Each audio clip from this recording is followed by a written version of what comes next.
This is an Athearn Bluebox Pennsylvania Railroad switcher, and today I'm going to be trying to restore it. So before that, let's go give this thing a test run. Alright, so I've got the engine set up. Let's give it some power. It's different than I remember. It actually runs. I was assuming it wouldn't run. Last I remember testing it, it didn't at all. So this is different than before.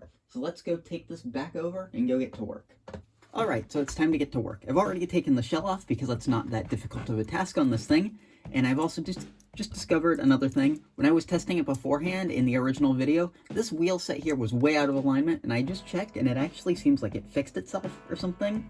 So I'm suspecting that at least one of these axles is going to be cracked, because it does happen on blue boxes, although uncommonly, and I've had it before. So I've just got a few spare blue box axles off to the side in case I have any issues. So I'm just going to start with the front truck.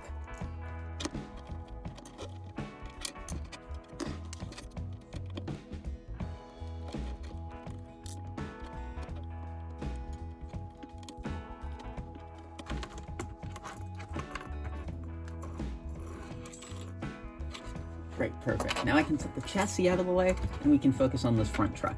This is the harder one to get in and out because of the whole lighting fixture. I also do not have a side for this. If I did have one, I would be using that, but I don't. So, I'm going to start by getting everything apart, and then we can start cleaning each individual component.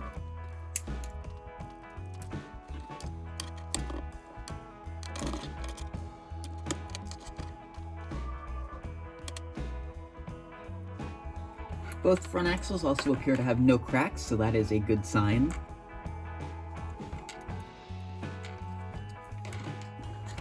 Alright, so now that everything's out of here, I can start cleaning all these individual parts up.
Alright, I believe that is every single part cleaned off. I did check those wheels. They all look perfectly fine with no cracks or anything visible.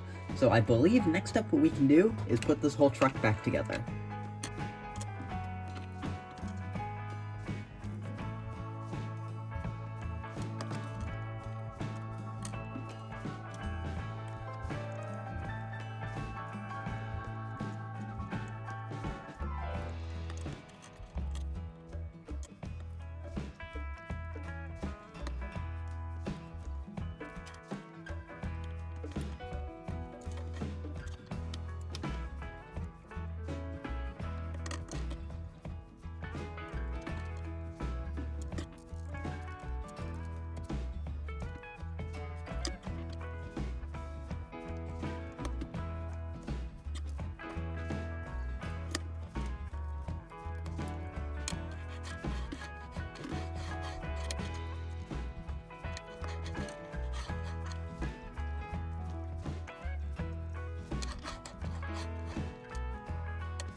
Everything there feels pretty good, so now I think I can put this whole truck right back into the chassis.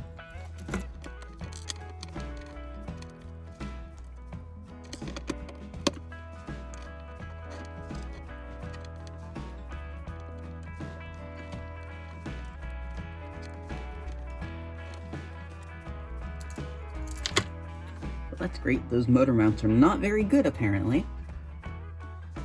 So I'm thinking, and this is not going to be a long-term solution, I want to just use a tiny bit of glue just to hold those in place so this motor does not fall out again like that.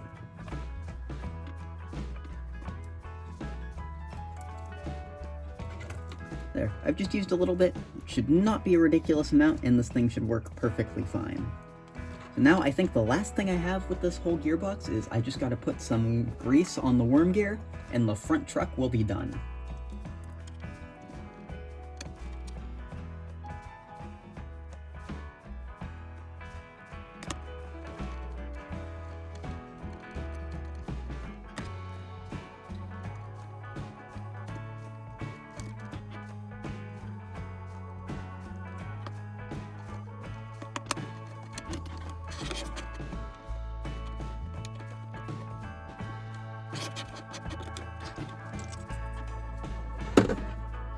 Alright, and now that that's all done, we can do the same to this rear truck, and this time I probably won't talk, basically, at all. I'm just gonna work, and unless I come across something interesting with the wheels being split or something, I will just return when we get this whole thing back together.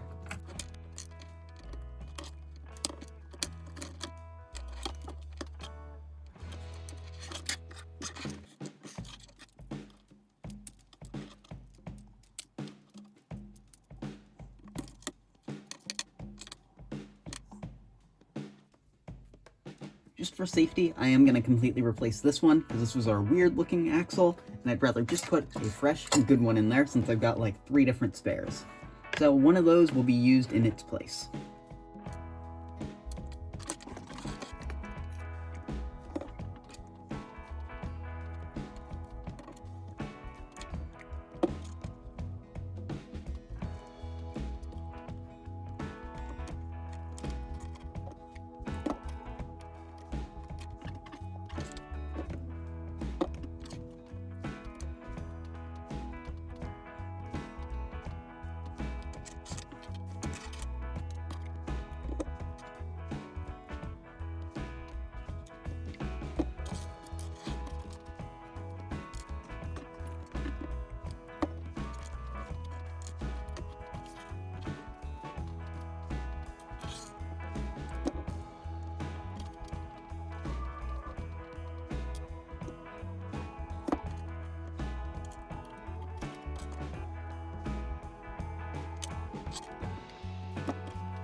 This axle also feels no good, so I'm going to be throwing this one out and replacing it because I can just do that.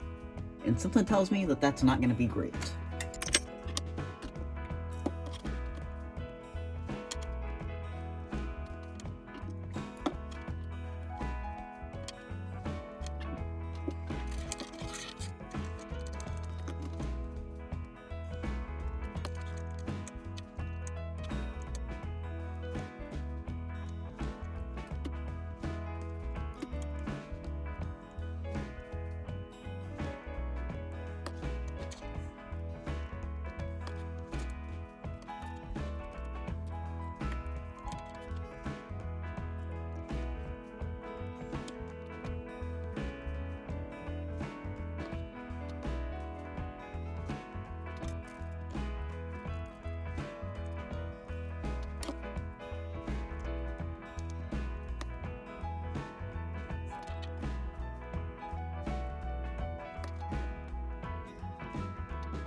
perfect. Now that that's back together, I can get this little plate here on, and then all I've got left to do is give the motor bearings some fresh oil, and then we can test this thing out. And I also need to clean the commutator, that too. I'm not so sure how much I like this whole light thing here, but oh well.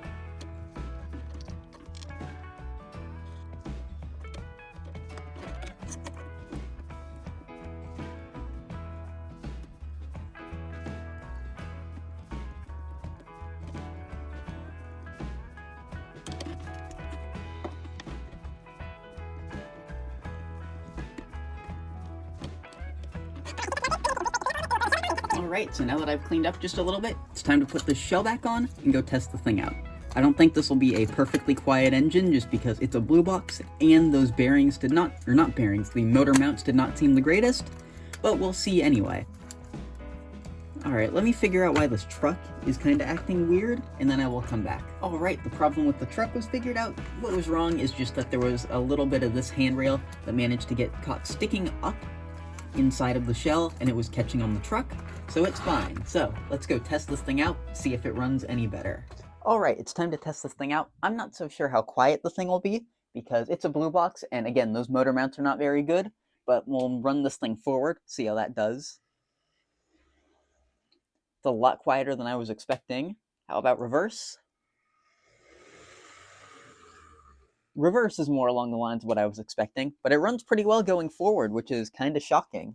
So, let me take you back over to my desk, and we will close this out. So, thanks for watching, and I hope you enjoyed me restoring this old Pennsylvania Railroad switcher.